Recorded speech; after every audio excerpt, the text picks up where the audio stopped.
안녕하세요. 두근두근 홍닥터 이경입니다.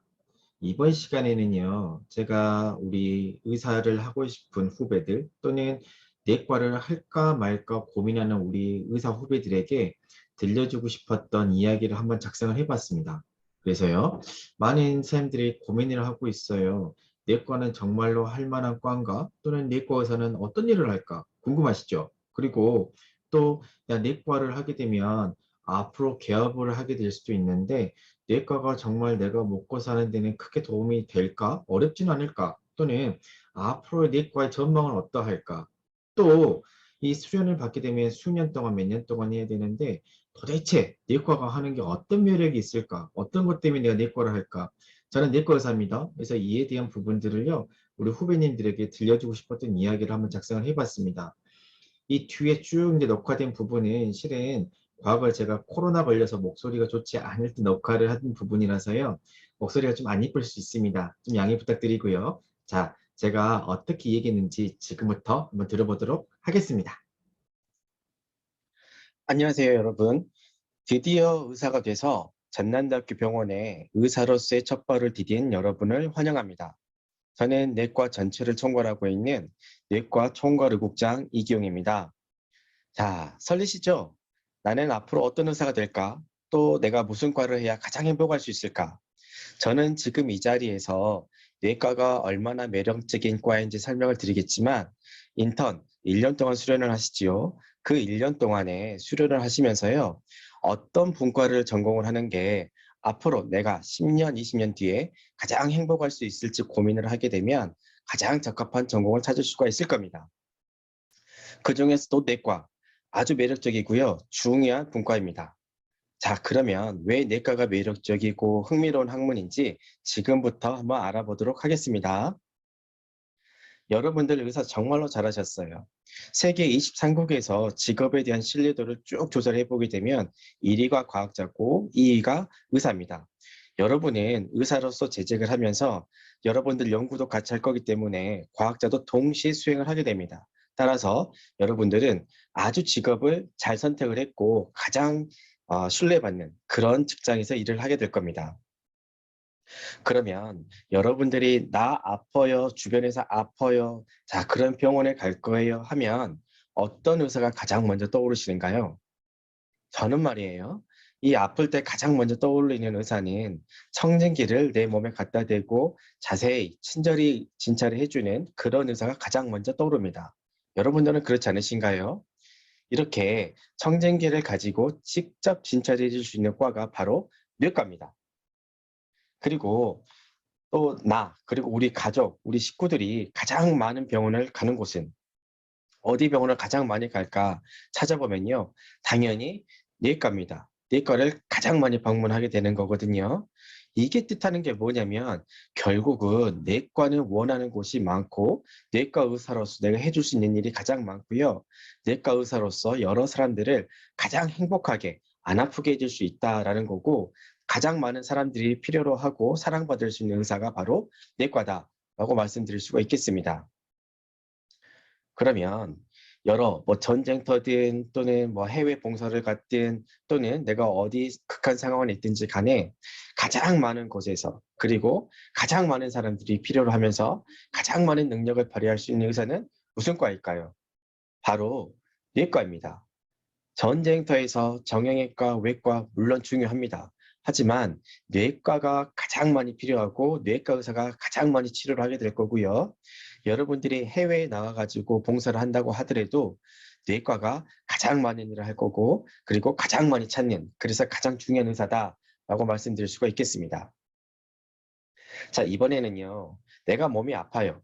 그러면 어디서부터 봐야 될까요? 자, 여기 신민한 사진이 있는데 눈, 코, 입, 피부? 여기부터 봐야 될까요? 아니지요. 몸 전체를 봐야 내가 어디가 아픈지를 알 수가 있습니다. 이렇게 몸 전체를 볼 수 있는 과가 바로 내과고 언제든지 물어볼 수 있는 과가 바로 내과가 되겠습니다.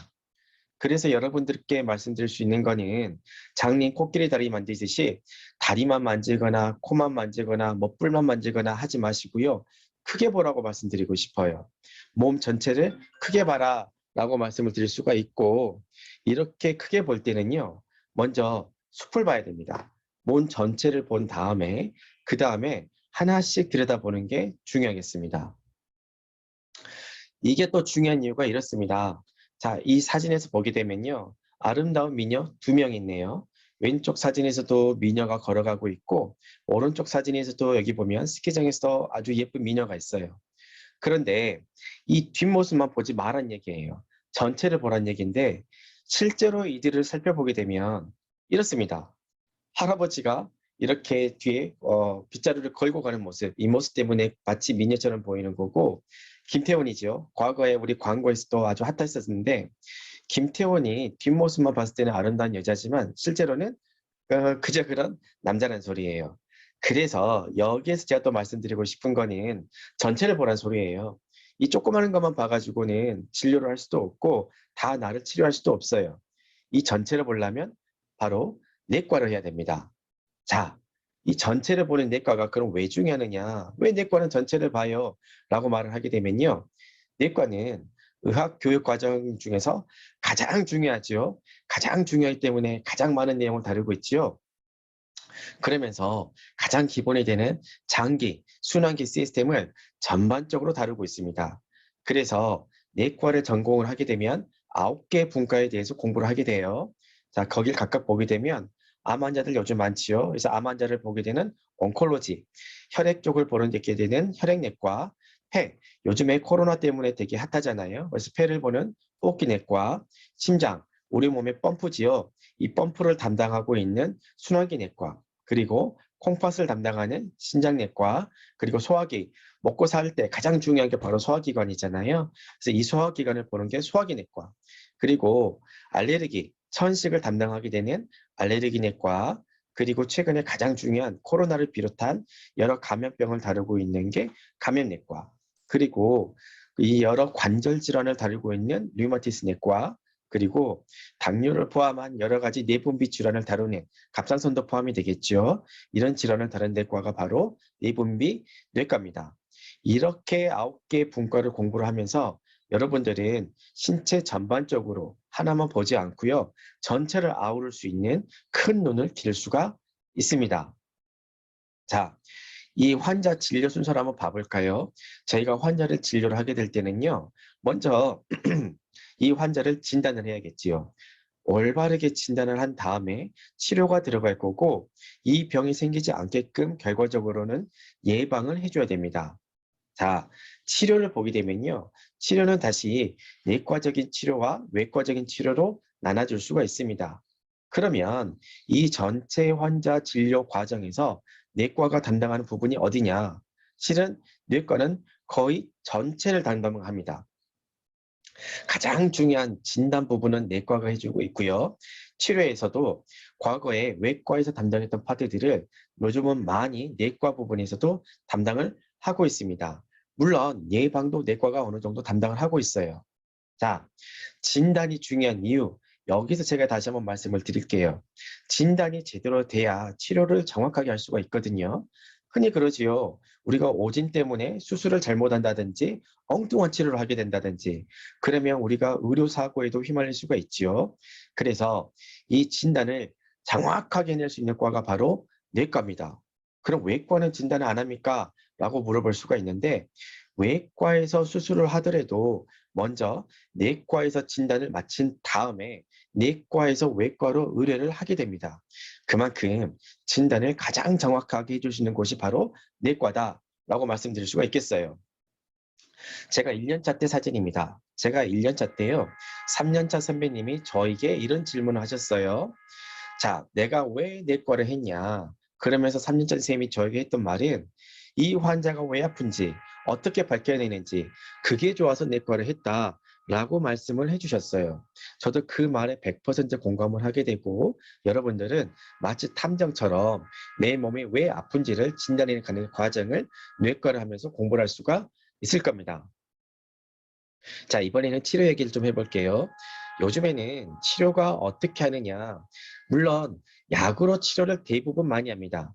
요즘 코로나도 먹는 코로나 치료제가 나왔지요. 그만큼 이 환자 질병을 치료하는데 약은 아주 중요합니다. 우리가 이렇게 기아 그리고 난민을 치료할 때도 약이 아주 중요하고 난민 보급품을 보낼 때도 우리 의약품 보내잖아요. 그만큼 약이 가장 중요하다라고 말씀드릴 수가 있겠어요.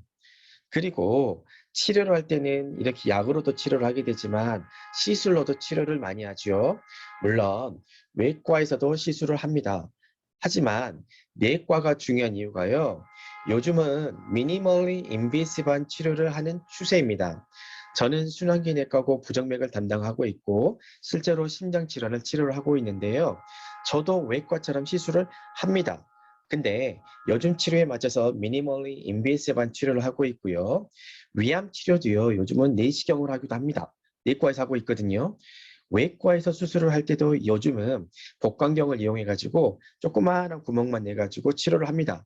그만큼 요즘 치료의 대세는 바로 미니멀리 인베이시브하다라고 말씀드릴 수가 있겠고 이 모든 걸 아우를 수 있는 과가 내과다라고 말씀드릴 수가 있겠습니다.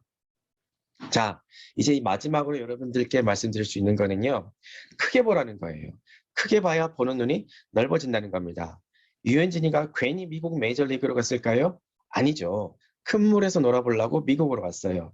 옛말에 큰 물에 큰 고기가 논다는 말이 있어요. 이렇게 크게 보고 보는 눈이 넓어지고 큰 물에서 놀라 그러면요. 바로 뇌과입니다. 뇌과를 전공을 하셔야 됩니다. 요즘에 또 이런 우려가 있어요. 그러면 내과를 하게 되면 못 봅니까? 잘 못 봅니까? 뭐 개원해가지고 이런 우려가 있는데요. 아니요. 내과도 충분히 잘 볼 수 있는 과입니다. 여러분들 나중에 경제적으로 어렵지 않아요. 여기 슬라이드에서 보게 되면요.